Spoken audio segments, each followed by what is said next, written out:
Hi, good morning, good morning, good morning. രാവിലെ തന്നെ എണീച്ചിട്ട് phone just നമ്മൾ നോക്കുമല്ലോ. അപ്പം ഞാൻ കുറേ നാൾക്ക് ശേഷം ഇൻസ്റ്റാഗ്രാമിൽ മെസ്സേജ് ലിസ്റ്റ്, അതായത് നമ്മുടെ റിക്വസ്റ്റ് ലിസ്റ്റില്ലേ, അതിലിങ്ങനെ വെറുതെ എടുത്ത് മെസ്സേജൊക്കെ നോക്കിയ ആ സമയത്ത് അതാ ഒരു സ്ത്രീയുടെ മെസ്സേജിൽ എന്താ പറയുക, എന്തൊക്കെയോ പറയുന്നുണ്ട്. എന്നെ ഫുള്ള് കുറ്റപ്പെടുത്തിയിട്ടുള്ള വർത്തമാനങ്ങളാണ്. അതായത് എന്താ പറയുക, എന്തൊക്കെയോ പെൺകുട്ടികളെ ഞാൻ നശിപ്പിച്ചുവെന്നും ഞാൻ കൊല്ലാൻ നോക്കുന്നെന്നും അങ്ങനെയുള്ള ഒരുപാട് വാക്കുകളും കുറ്റപ്പെടുത്തുകളും ശാപങ്ങളും അങ്ങനെ കുറേ സംഭവങ്ങൾ. അപ്പോൾ അത് എന്താ പറയുക, തിരിച്ച് ഞാനൊന്നും മെസ്സേജ് അയച്ചിട്ടൊന്നുമില്ല, ഒരു റിപ്ലൈ ഞാൻ കൊടുത്തിട്ടില്ല. അതൊക്കെ റിപ്ലൈ കൊടുക്കുന്നതിന് ഓരോന്ന് റിയാക്ട് ചെയ്യണം തോന്നി. ദാറ്റ്സ് വൈ ഞാനിപ്പം വന്നേക്കണത്. നമുക്കൊന്ന് നോക്കി നോക്കുന്നത്. ആക്ച്വലി ആദ്യം നമുക്ക് സ്റ്റാർട്ടിങ്ങിൽ പോവാം. നീലവട്ടം നൽകിയൊരിഷ്ടം ഇതാ മെസ്സേജ് സ്റ്റാർട്ടിങ്ങിൽ വന്നേക്കണത് ഫെബ്രുവരി 18. അതൊന്നും ഞാൻ കണ്ടിട്ടില്ല. ഞാൻ ഇപ്പോഴാണ് മെസ്സേജ് ഒന്ന് കാണുന്നത്. അതിന് മെസ്സേജ് ഇതൊക്കെ കാണാൻ ലേറ്റായതിൽ ഈ പറയുന്ന സ്ത്രീ ക്ഷമിക്കണം. അയച്ചേക്കുന്ന മെസ്സേജ് എന്താ അറിയോ, ഒന്ന് വായിക്കാൻ പറ്റുമോ? ഓക്കെ, ഞാൻ എന്തായാലും വായിക്കാം, കുഴപ്പമില്ല. പോടെ സൈക്കോ എന്ന് എഴുതിയേക്കണം കേട്ടോ. പോടെ സൈക്കോ ഒരു കൊച്ചിനെ കൊന്നിട്ട്. റബ്ബേ, ആരാ നിങ്ങളോട് ഈ ഇല്ലാത്ത കാര്യങ്ങൾ പറഞ്ഞത്? അത് നിങ്ങളാദ്യം അതിനുള്ളൊരു ആൻസർ പറ. അപ്പോൾ നിങ്ങളോട് എല്ലാവർക്കും അറിയുന്ന കാര്യങ്ങൾ. അത് വെറുതെ വായോടൊരു ചാലാർ പറഞ്ഞുണ്ടാക്കുന്ന കള്ളക്കേസാണ്. അല്ലാണ്ട് ഞമ്മക്കാരും കൊല്ലാനുള്ള മനസ്സൊന്നും ഞമ്മക്കില്ലേ. അങ്ങനെ കൊല്ലാനുണ്ടെങ്കിൽ കുറേ ശത്രുക്കളുണ്ട്. ഐറ്റങ്ങൾ വരെ ഉപദ്രവിക്കാണ്ട് നടക്കുന്നത് ഞാൻ. അങ്ങനെ കൊല്ലാനുണ്ടെങ്കിൽ ഫസ്റ്റ് ഐറ്റുകളെ തീർക്കട്ടിരുന്നു. നമുക്കത്ര ഇതാക്കാനൊന്നും, എന്താ പറയുക, ഒരു ഉറുമ്പിനെ വരെ നോവിക്കാനുള്ള മനസ്സൊന്നും ഞമ്മക്കില്ലല്ലോ. നിങ്ങൾ ഈ സോഷ്യൽ മീഡിയയിൽ പറയുന്ന പോലെയുള്ളൊരു മനുഷ്യനല്ല. അങ്ങനെ ആക്കി മാറ്റുമില്ലോ എന്ന് എനിക്കറിയില്ല. ഞാൻ അങ്ങനത്തെ ഒരു വ്യക്തിയേ അല്ല. ഓക്കെ, അടുത്തത് കുറേ ഉണ്ട്. എപ്പോൾ മുതൽ അയക്കാൻ തുടങ്ങിയാൽ ഒരുപാട് കഷ്ടപ്പെട്ടിട്ടുണ്ട് കേട്ടോ. തള്ള ഒരു കുട്ടിയെ കൊന്ന് ശവം. ഓക്കെ, ഒരു കുട്ടിയെ കൊന്ന ശവം. അങ്ങനെയൊക്കെയാണ് സ്ത്രീ പറയുന്നത്. ഇത് രണ്ടാമതും ഇതെന്നെ ആവർത്തിച്ചിരിക്കുകയാണ്. സത്യം നിന്നെപ്പോലെ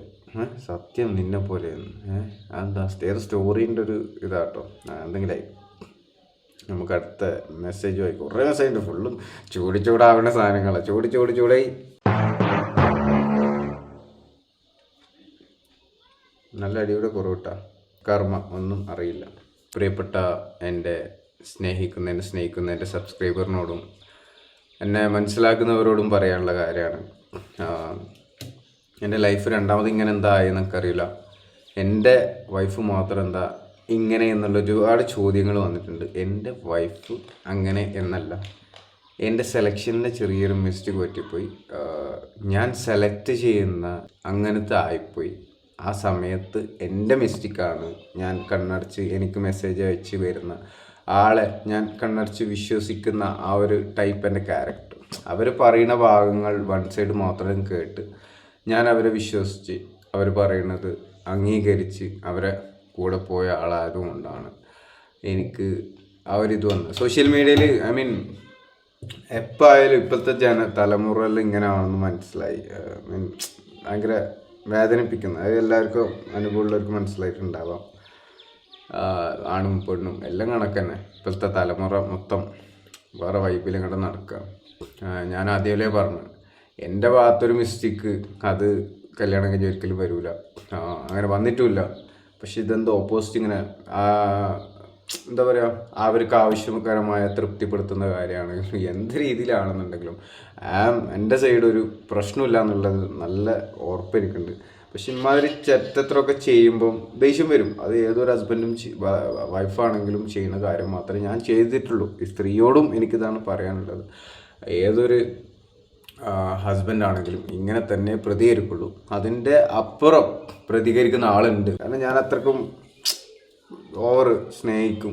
അവർ പെട്ടെന്ന് നിങ്ങൾ പറയുന്നത് ഞാൻ പിടിക്കണത് ഞാൻ അത്രയും മനസ്സിലാക്കുന്നതുകൊണ്ട് അവരെ നീക്കങ്ങൾ എനിക്ക് പെട്ടെന്ന് ക്യാച്ച് ചെയ്യാൻ പറ്റും.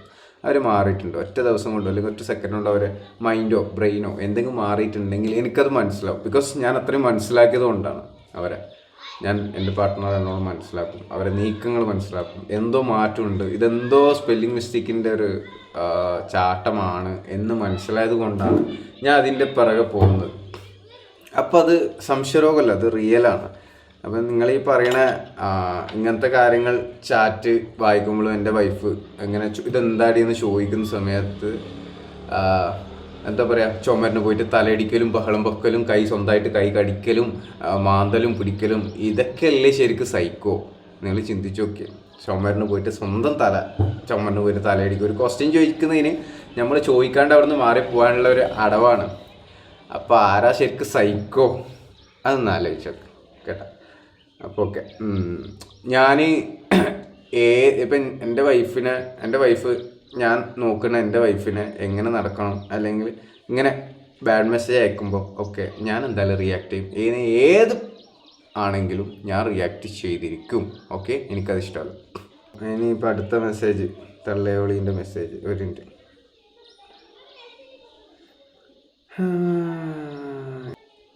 നിനക്ക് കണ്ടു കാമം പോടാന്ന് മനസ്സിലായിട്ടോ? ഓരോ സ്റ്റോറിക്കാണ് ഓരോന്ന് ഇടുന്നത് സംഭവം. നീ ആന്നു ശാവം അതിനൊരു വോയിസ് ക്ലിപ്പ് ഉണ്ട്. എടാ, മുത്തുറസൂലും പടച്ചോനോ റബ്ബെന്നും പെൺപിള്ളേരെ കൊല്ലാനെന്നും പറഞ്ഞിട്ടില്ലടാ. അധ്വാനിച്ച് അവരെ സംരക്ഷിച്ച് പെൺപിള്ളേരെ റെസ്പെക്റ്റ് ചെയ്ത് മുമ്പോട്ട് പോകാനാണ് പറഞ്ഞിരിക്കുന്നത്. അല്ല നിന്നെപ്പോലെയുള്ള വാളികൾ ഇതും ചെയ്യും, ഇതിനപ്പുറവും ചെയ്യും. നീ എന്തിനടാ ഇങ്ങനെ നടക്കുന്നതെന്നാ ബാക്കിയുള്ള നല്ല ആണുങ്ങളെയും കൂടെ പറയിപ്പിക്കാൻ വേണ്ടി. രണ്ടെണ്ണത്തിന് നീ നശിപ്പിച്ചു. ഒരുത്തിയെ കൊല്ലാനായിട്ട് നീ നോക്കിയതാണ്, കിട്ടിയില്ല. നീ ആള് കൊള്ളാലേടാ. കള്ളത്തരങ്ങളും അടവുകളും പയറ്റി പനഞ്ഞോനേ. എന്നെ കീടി 5-6 കിട്ടാൻ കിടക്കുന്നതേ ഉള്ളു. വിഷമിക്കണ്ട, പിന്നെ ചാപ്പയല്ല കുത്തുന്നത് കേട്ടാ. ഇതിപ്പം എന്തോ ഒരു ചാത്തല്ല കൊത്തുന്നത്. അപ്പം ഇപ്പം നിങ്ങൾ എന്തോ കൂടോത്തരം കൈവശമൊക്കെ ചെയ്തിട്ടുണ്ട്. അതാണ് എൻ്റെ ലൈഫ് ഇങ്ങനെ ആവണ സംഭവം. ഇപ്പം നിങ്ങൾ ഏതോ ചാത്തനാണെന്നാണ് പറയുന്നത്. അപ്പം ചാത്ത ചേച്ചിയെ അല്ല ചേച്ചി അമ്മൂമ്മ ഏതൻ്റെ വയ്യൊന്ന് പോയിട്ട് ഇതാക്കല്ലേ. എനിക്ക് ഇപ്പോൾ വിശ്വാസമൊക്കെ വരുന്നുണ്ട്. കുറേ അനുഭവത്തിലൂടെ മനസ്സിലാകുന്നൊരു കാര്യമാണ്. ഇത് അടുത്ത വയസ്സ് പാപ്പ കുത്തുന്ന അത് ശരി തന്നെടാ. കരഞ്ഞ് പ്രാർത്ഥിച്ചിട്ടുണ്ട്. അത് തന്നെ നീ ഇപ്പൊ അനുഭവിക്കുന്ന ഒന്നും ആയില്ലല്ലേ ശാവമേ. ഇടക്കൊരു ട്യൂൺ ഇടുന്നുണ്ടല്ലോ, അത് സൂപ്പറുണ്ട്. ഇടക്കൊരു ട്യൂൺ ഇടുന്ന കേട്ടു, നിങ്ങൾ ശ്രദ്ധിച്ചത്? ഒന്നും കൂടെ കേട്ടോക്കെ നമുക്ക്. അത് സൂപ്പറുണ്ട്.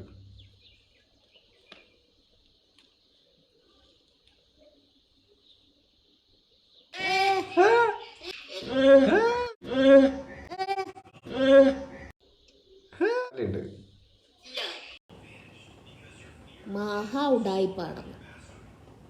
ഇനി ഇതിൽ കൂടുതൽ തേര് വേണം. ഈ തള്ളയുടെ ആരോ കുടുംബത്തിലെ ഏതോ കൊച്ചിനെ ഞാൻ എന്തോ ചെയ്ത പോലെയാണ് പറയണത്. അറിയില്ല, ഞാൻ അങ്ങനെ ഒരു ആളെ പരിചയമില്ല. അപ്പം അതിന് വരാൻ ചാൻസ് ഇല്ല. ഇതേതോ ഒരുത്തൻ്റെ തൊള്ളയിൽ നിന്ന് കേട്ടിട്ടുള്ള വർത്താനം പോലെ ഫീൽ ആവണം. നമുക്ക് അടുത്തേക്ക് പോവാം. നിന്റെ പ്രാർത്ഥന പടച്ചോൻ കേട്ടിട്ടുണ്ടെങ്കിൽ പിന്നെ എത്ര കൊടിയ പാപികളെ പ്രാർത്ഥന കേൾക്കേണ്ടി വരും. നിന്നെപ്പോലെ ഒരു ദുഷ്ടൻ ലോകത്തെങ്ങുമില്ല. നീ നടക്കുന്ന മനുഷ്യക്കുപ്പായോ ഇട്ട് മനുഷ്യനെന്നും പറഞ്ഞ് നീ മനുഷ്യനാണാടാ. ഭൂതമേ, കരിമ്പൂതമേ, നരഭോജി. നീയല്ലേടാ പറഞ്ഞത് ഒരു പെങ്കൊച്ചിനെ കൊന്നിട്ട് അതാരോടെ ഒളിച്ചോടി പോയാൽ അതിന് ബന്ധമുണ്ട്, അവിഹിതം ഉണ്ടെന്ന് പറഞ്ഞു. ഇനി അടുത്ത ഈ പെങ്കൊച്ചിന് അവിഹിതവും ബന്ധം ഉണ്ടെന്ന് പറയുന്നടാ. നീ എല്ലായിടത്തും കയറി കളിക്കുന്നവണൊക്കെ നീ ഇങ്ങോട്ടോണം കയറി കളിക്കുമ്പോൾ നിന്റെ മാറ്റോടെ ഞാൻ ചവിട്ടി പൊട്ടിക്കുന്നു.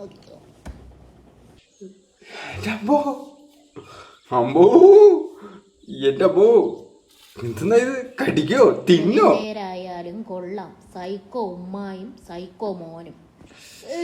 എന്നെന്ത് വേണമെങ്കിൽ പറഞ്ഞോ, എന്തിനാ എവിടെയോ ഉള്ള എൻ്റെ തള്ളേനെ പറയുന്ന കള്ള തായോളി തള്ള മൈരച്ചി മോളെ.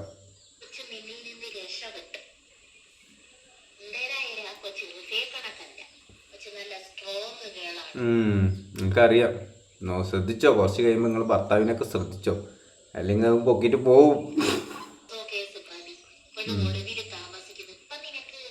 പോസ്കോ കേസ് പ്രതി ഞാൻ സ്നേഹിച്ച് കല്യാണം കഴിച്ച എൻ്റെ വൈഫിനെ കുറിച്ചിട്ടാണ് ഈ കള്ളക്കേസും കാര്യങ്ങളൊക്കെ പറയണത്. ഞാൻ സ്നേഹിച്ച് കല്യാണം കഴിച്ചതിൻ്റെ തെറ്റാണോ? അത് സ്വന്തം വൈഫ്, എല്ലാവരുടെ ലൈഫിൽ ചീറ്റിങ് കാര്യങ്ങളൊക്കെ ഉണ്ടാവാറുണ്ട്. സോ അത് എല്ലാ ചെക്കന്മാരും ചോദിക്കാറുണ്ട് അല്ലേ? ഞാൻ അതേപോലെ ചോദിച്ചിട്ടുള്ളൂ. അത് ഇത്ര വലിയ പ്രശ്നമാണെങ്കിൽ അറിയുന്ന അനുഭവമുള്ള ആൾക്കാർ എൻ്റെ അടുത്ത് വന്ന് പറയുന്നൊക്കെ ഉണ്ട്. നിങ്ങൾ ഈ എന്താ പറയുക, ഒരു സ്വന്തം വൈഫിനോട് എടി ഇങ്ങനെ ചെയ്തുകൂടാ എന്ന് പറയാനുള്ള അവകാശം ഭർത്താവിന് ഇല്ല എന്ന് പറഞ്ഞാൽ ഇത് വല്ലാത്ത കഥയാണല്ലോ. എന്തെങ്കിലും എന്തും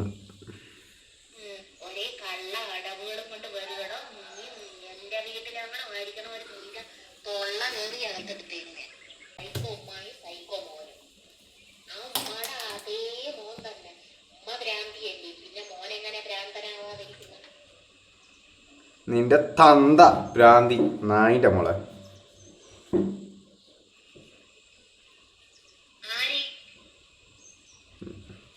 കളത്തായോളി ഒന്നുമില്ലാത്ത ഉമ്മാനെ പറയുന്ന മോളെ.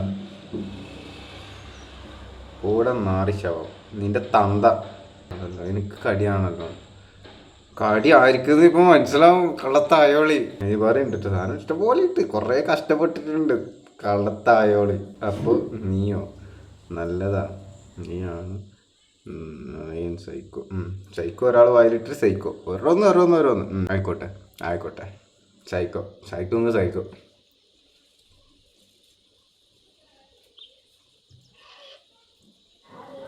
നീ നല്ല മൈരനാണല്ലേ അല്ലേടാ? നീ നല്ല പിള്ളയാണല്ലേ അല്ലേടാ? എല്ലാ പെൺപിള്ളേരെയും നീ ഇതേ കണക്കല്ലേ പറയുന്നത്? അവള് കൊള്ളൂല, നിന്റെ കണ്ണുകൊണ്ട് എന്തേനൊക്കെയാ കണ്ട്, എവള് കൊള്ളൂല. ഞാൻ നിനക്ക് ആരാണടാ കൊള്ളാവുന്നത്? നിങ്ങളെ കണ്ടിരുന്നെങ്കിൽ നോക്കാമായിരുന്നു കൊള്ളാമോ ഇല്ലയോ എന്നുള്ളത്. എനിക്കറിയൂല. ജസ്മീനെ വർത്താനം ഇങ്ങനെ ആണെങ്കിൽ എൻ്റെ അമ്മോ താഴെ വീട്ടിൽ വരുന്നത് താമസിക്ക, എൻ്റെ വീട്ടിലായിരിക്കണമായിരുന്നു എന്തൊക്കെ പറയുന്നുണ്ട്. ഇതിലുണ്ട്, നമ്മളെ തോട് ഇതിലുണ്ട്. നീ എന്തിനടാ ആ കൊച്ചിൻ്റെ പേരും പറഞ്ഞ് നീയുമില്ല വേറെ ഒരു സൈക്കോ ഉണ്ടല്ലേ അവളും കൂടെ പിറകെ നടക്കുന്ന? ഞാനായിരിക്കണം അതാരാ വേറൊരു സൈക്കോ? ഒന്നുകൂടെ റീപ്ലേ. ഇല്ല, വേറെ ഒരു സൈക്കോ ഉണ്ടല്ലേ അവളും കൂടെ പിറകെ നടക്കുന്ന? വേറൊരുത്തിയും കൂടെ സൈക്കോ ഉണ്ടല്ലോ പിറകെ നടക്കണോ? Who is that?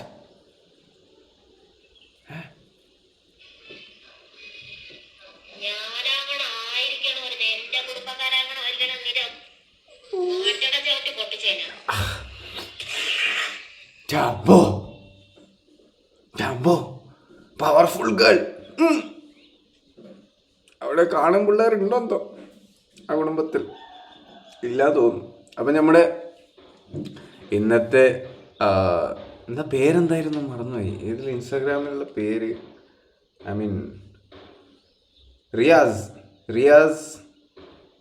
റിയാസ് കഷൻ, ഒരാളുടെ പേരാണ് തോന്നുന്നു, കഷൻ. അപ്പോൾ ഓക്കെ ഗൈസ്, നമ്മുടെ ഇന്നത്തെ ഒരു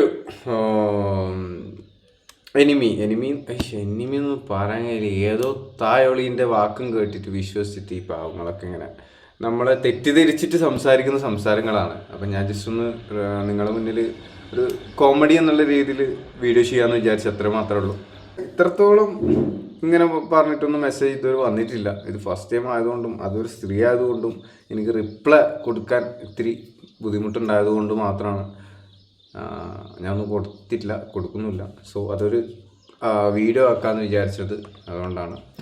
അപ്പോൾ എന്തായാലും വീഡിയോ വൈൻഡപ്പ് ചെയ്യാണ്. തീർച്ചയായിട്ടും സബ്സ്ക്രൈബ് ചെയ്യുക ഗൈസ്, അതേപോലെ സപ്പോർട്ട് ചെയ്യുക ഇൻഷാ അല്ലാ. അപ്പോൾ എന്തായാലും നിങ്ങളെ വിചാരിക്കുന്ന പോലെ ഒരുപാട് തെറ്റിദ്ധാരണ മനസ്സിൽ ആൾക്കാർ കേട്ട് തന്നിട്ടുണ്ടാവും. നിങ്ങൾ വിചാരിക്കുന്ന പോലെ ഒന്നും അല്ല കാര്യങ്ങൾ. ഇപ്പം നമ്മൾ നിങ്ങൾക്ക് ചില ആൾക്ക് ഊഹിച്ച് മനസ്സിലായിട്ടുണ്ടാവാം. ഒരു ഭാര്യഭർത്താക്കന്മാർ ജീവിക്കുമ്പോൾ അതിൻ്റെ ഇടയിൽ മൂന്നാമതൊരാൾ വരുമ്പോൾ ഇഷ്യൂസ് വരും. ഷുവർ എന്തായാലും വരും. അത് ചോദിക്കുക തന്നെ ചെയ്യും. അത് ചോദിച്ചതാണ് ഞാൻ ചെയ്ത് തെറ്റെങ്കിൽ നിങ്ങൾക്ക് എന്തും പറയാം, നോ പ്രോബ്ലം. അല്ലാതെ എൻ്റെ ഭാഗത്തൊരു മിസ്റ്റേക്ക് ഇല്ല എന്നുള്ളത് ഞാൻ അന്നും ഇന്നും ഒരേ രീതിക്ക് സ്ട്രോങ് ആയിട്ട് നിൽക്കുന്ന ഒരു കാര്യമാണത്. ഓക്കെ, ഞാൻ എത്രത്തോളം സ്നേഹിച്ചിട്ടുണ്ട്, എത്രത്തോളം നോക്കിയിട്ടുണ്ട്, അതാരും നിങ്ങൾ പറയുന്നില്ലല്ലോ. സന്തോഷവതിയായിട്ട് ഞാൻ നോക്കിയിട്ടുണ്ട്. അത് നിങ്ങളാരും നോക്കുന്നോ പിടിക്കുന്നോ ഒന്നുമില്ല. സോ നോ പ്രോബ്ലം, എനിക്കൊരു പ്രശ്നമില്ല. നിങ്ങളെന്ത് വിചാരിച്ചാലും നോ പ്രോബ്ലം. നിങ്ങൾ ആരും അല്ല എനിക്ക് എന്താ പറയുക കഞ്ഞി വെച്ച് തരുന്നതും പാർപ്പിട് ഉണ്ടാക്കി തരുന്നതും ഒന്നും. സോ എനിക്കതിലൊന്നൊരു വിഷയമില്ല, സങ്കടമില്ല, ഒന്നുമില്ല. എന്തായാലും പാർട്ട്ണർ ഇല്ലാണ്ട് ഒരു ലൈഫ് മുന്നോട്ട് പോകില്ല എന്ന് സങ്കടത്തോട് വിചാരിച്ചൊരു കാര്യമാണ്. അങ്ങനെയാണ് രണ്ടാമതൊരു കല്യാണം ഉണ്ടായത്. അവളെ വിശ്വസിച്ച് പോയി. എന്താ പറയുക, വിശ്വസിച്ച് എൻ്റെ തെറ്റായിപ്പോയി. ഞാനിങ്ങനെ ഒരു എന്നെ റീച്ചിനും ലൈക്കിനും വേണ്ടി മാത്രം യൂസ് ചെയ്യുന്ന ഒരു ഗേൾ എന്നുള്ള രീതിയിൽ ഞാൻ ഒരിക്കലും സ്വപ്നത്തിൽ പോലും വിചാരിച്ചില്ല. പിന്നീട് മനസ്സിലായി എന്തൊക്കെ അവളെ നേട്ടത്തിന് വേണ്ടി കല്യാണം കഴിച്ചു, ആ നേട്ടം നിറവേറ്റി അതിന് ശേഷം ഒഴിവാക്കി പോയി എന്നുള്ളതാണ് റിയാലിറ്റി. ഇങ്ങനെ പണ്ട് മുതലേ, അതായത് എന്നെ കല്യാണം കഴിക്കുന്നതിന് മുന്നേ ക്യാരക്ടർ ഒക്കെ ഞാൻ അന്വേഷിച്ചിട്ടില്ല, അതിൻ്റെ തെറ്റായിപ്പോയി. ഇപ്പം അവളെ ഒരുപാട് ഫ്രണ്ട്സുകൾ മെസ്സേജ് അയച്ചിട്ട് എന്താണ് ഏതാണെന്ന് ശരിക്കും മനസ്സിലാക്കി തന്നിട്ടുണ്ട്. സോ ഞാൻ ആ മാറ്ററെ വിട്ട് ക്ലോസ് ചെയ്ത്, എനിക്കങ്ങനെ വേണ്ട, അങ്ങനത്തെ ഒരു പെണ്ണും വേണ്ട. ഇനിയൊരു എനിക്ക് ഒറ്റയ്ക്ക് ജീവിക്കാനുള്ള പഠിപ്പിച്ചെന്ന്, ലൈഫിൽ എങ്ങനെ ഒറ്റയ്ക്ക് മൂവ് ഓൺ ചെയ്യാം എന്ന് പഠിപ്പിച്ചെന്ന്, അതിന് നന്ദിയുണ്ട്. അപ്പോൾ എന്തായാലും ബൈ.